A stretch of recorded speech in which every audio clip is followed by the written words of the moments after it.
যে আমরা জাতীয় ঐকমত্য তৈরির স্বার্থে আমরা কিন্তু নমনীয় নীতির পক্ষে। আজকে আমরা জাতীয় ঐকমত্য কমিশনের কাছে এসেছিলাম। ওনারা আমাদের কাছে আমাদের পূর্ববর্তী মিটিংয়ে যে আলোচনাগুলো হয়েছিল সেগুলোর ভিত্তিতে আমাদের সম্পূরক প্রস্তাব, সেই সম্পূরক প্রস্তাবটা উপস্থাপন করার জন্যই আমাদেরকে আমন্ত্রণ জানিয়েছিলেন। আপনারা জানেন যে আমরা আগে ওনারা যে প্রস্তাবগুলো চূড়ান্তভাবে আমাদের সামনে দিয়েছিলেন সেখানে 166টি প্রশ্ন বা প্রস্তাব ছিল। সেক্ষেত্রে আমরা তখন 108টি প্রস্তাবের সাথে একমত হয়েছিলাম, 32টি প্রস্তাবের সাথে আমরা একমত হই নাই, আর আংশিকভাবে আমরা একমত হয়েছিলাম মোট 26টির সাথে। পরে ওনাদের সাথে আমাদের যে মিটিং হয়েছে, লাস্ট মিটিংটা কত তারিখ হয়েছিল? প্রায় 1 মাস আগে, 7 এপ্রিলে তাদের সাথে আমাদের যে মিটিং হয়েছে, সেই মিটিংয়ের পরে আমরা কিছু আমাদের যে দ্বিমত ছিল সেগুলো আমরা পরিবর্তন করে টোটালি আমরা একমত হয়েছি 166টার মধ্যে থেকে 138টাতে, আর 10টাতে আমরা বলেছি যে চূড়ান্তভাবে আমরা একমত না। আরও 18টার সাথে আমরা একমত পোষণ করেছি। আমাদের যে কমিটি এটার পেছনে কাজ করেছে, আমাদের ব্যারিস্টার সানি আব্দুল হকের নেতৃত্বে, আমরা এই ধরনের কালার কোড দিয়ে তাদেরকে সেই প্রস্তাবনাগুলো আমরা তুলে ধরেছি। এখানে আপনার বিস্তারিত ব্যারিস্টার সানি হয়তো বলবেন। আমরা যেগুলো সাথে একমত সেগুলোতে আমরা কোনো কালার ব্যবহার করি নাই, আর আগে যেগুলোর সাথে আমাদের আংশিক একমত ছিলাম সেগুলোতে আমরা হলুদ কোড ব্যবহার করেছি।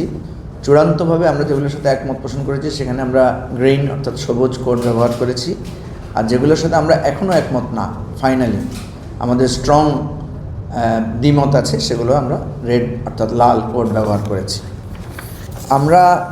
আপনারা জানেন প্রথম থেকে বলেছিলাম যে আমরা জাতীয় ঐকমত্য তৈরির স্বার্থে আমরা কিন্তু নমনীয় নীতির পক্ষে। আমরা যদি কোনো একটা বিষয়ে এক্সট্রিম পজিশন ধরে রাখি, আমরা আমাদের দলের মতামত ধরে রাখি, অন্যরাও ধরে রাখবে, ফলে একমত হওয়া যাবে না। ফলে অন্যান্য দলের সাথে যে আলোচনাগুলো আমরা শুনতে পাচ্ছি বা আমাদের সাথে যে সমস্ত আলোচনা হয়, সে সমস্ত জায়গার ভিত্তিতে আমরা কিন্তু আমাদের অনেকগুলো মতামতকে আমরা প্রত্যাহার করে নিয়েছি। স্পেশালি আমি যদি দু একটা আপনাদেরকে উদাহরণ হিসেবে বলি, যে আমরা দ্বিকক্ষ বিশিষ্ট পার্লামেন্টের ব্যাপারে আমাদের স্ট্রং একটা অপিনিয়ন ছিল, এবং আমরা এখনও মনে করি যে আমাদের যে আপার চেম্বার যেটা হবে সেটাকে আমরা মনে করি যে প্রপার যেই এসেন্স নিয়ে আমরা আপার চেম্বারের কথা ভাবছিলাম সেটা বিঘ্নিত হতে পারে, এবং সেটাকে একটা পুনর্বাসন কেন্দ্রে পরিণত হওয়ার সম্ভাবনা আছে। এর বাইরে দুই চেম্বারের মধ্যে একটা ক্ষমতার ভারসাম্য নিয়েও একটা মাঝে মাঝে সিদ্ধান্ত গ্রহণে জটিলতা তৈরি হতে পারে।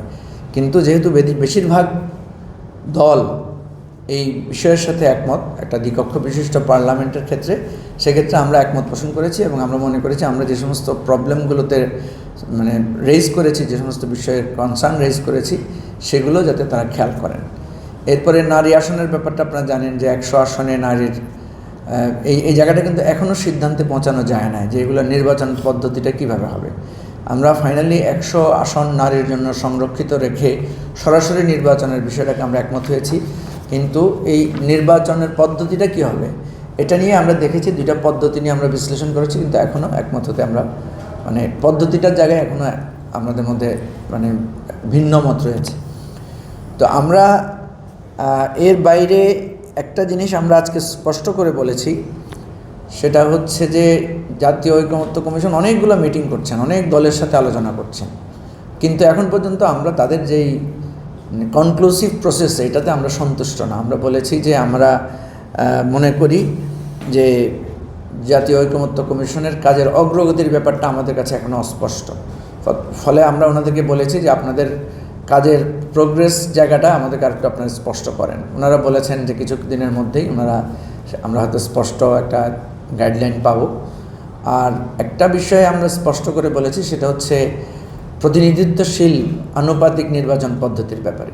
আমরা বলেছি দুটা কক্ষেই আনুপাতিক নির্বাচন পদ্ধতির পক্ষে আমরা ছিলাম, তবে আমরা বেশি এমফেসাইজ দিচ্ছি যদি সব দল একমত নাও হয়, অন্তত উচ্চ কক্ষে যাতে সবাই সরাসরি পিআর পদ্ধতিটা আমরা অবলম্বন করতে পারি, আমরা ইম্পোজ করতে পারি, সে বিষয়টা দিকে আমরা জোর দিচ্ছি। আর ফাইনালি আমরা যেটা মনে করি যে এবি পার্টি যেভাবে একটা উদার নীতি বা নমনীয়তার নীতি অবলম্বন করেছে, সব দলগুলো যদি এই নমনীয়তাটা অবলম্বন করে তাহলে আমরা মনে হয় একটা জাতীয় ঐক্যমত্যে পৌঁছাতে পারবো।